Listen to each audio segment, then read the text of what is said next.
Okay, the next step in solving a 5x5 Rubik's Professor is to line up the edges so that you can solve it as using one edge as one edge on a 3x3, one middle as one middle on a 3x3, so it'll pretty much be exactly like a 3x3. And so the way you do that is you want to look around the cube for any edges that are the same, like this one, white and red, white and red. So what I want to do, I want to make sure that they're opposite colors, like this is white and red, and this has white on the top, so you want to get this one to have red on the top. And it doesn't, so the way you want to do that is you just want to move this side down, move the top side, and move the front side up, so that you'll see white and red, white and red. That way when you move it in, it'll line up just like that. Okay, so when you have this, you want to move the edge in, or the trudge piece over, so that it lines up just like that. You want to move the side up. You want to find an edge, so that when you move it down in the other edge's place, it won't mess up anything that's already on that edge. Like this edge here, won't mess up anything. And then you want to move it back. That way you don't mess up the middles, and you'll see got that edge there. So I'm going to find another edge piece that's the same.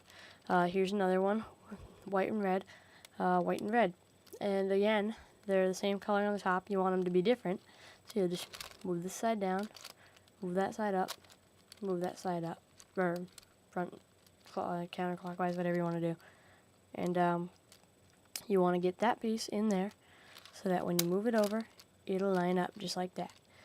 And then you want to move it up and find any pretty much undone edges, or at least this piece, because that's going to be there when you move it down, that's undone or that doesn't match up with its edge already. So I'm going to move it down and move the top, so only the top, so that you find one that can take its place, like this one. And I'm going to move that back down so that when I move it over, I don't mess up the middles and I still match up that edge. So I'll find two other ones that are the same, like these two, white and blue, white and blue. So I see that this is already a different color, but it's on the right and this is over here. You want to get them across. So I'll just move this down and move it back up. And see, white and blue, they're different colors. So I'll just move that in, move this side up, find an undone edge, and move it down in its place and slide it back in.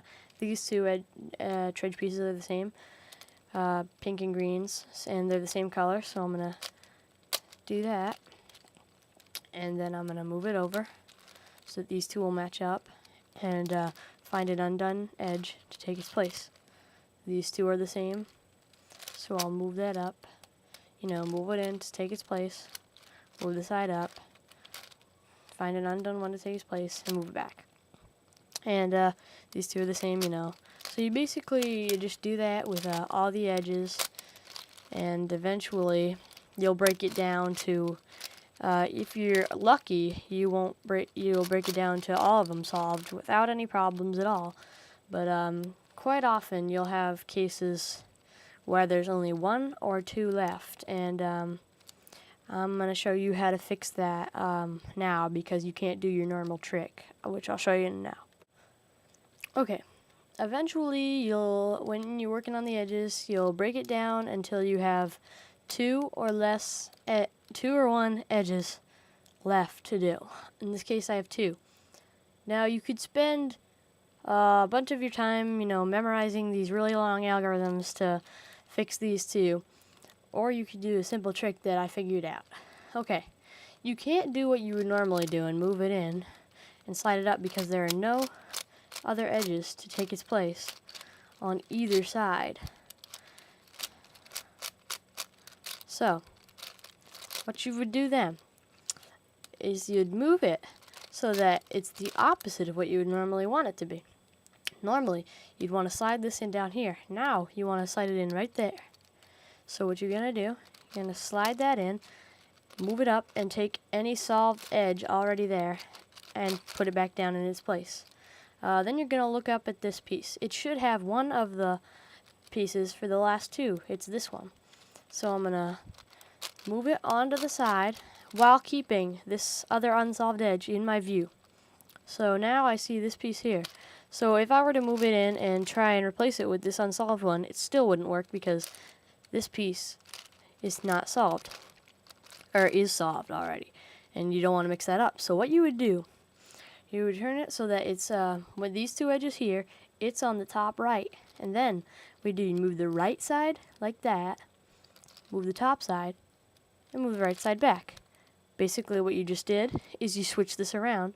So instead of it being white on the top and this red down here, it's the complete opposite. And what that should do is, so when you move this in and you would put the unsolved edge there, you have the unsolved piece, and that you can just slip that in there, which will leave one unsolved edge.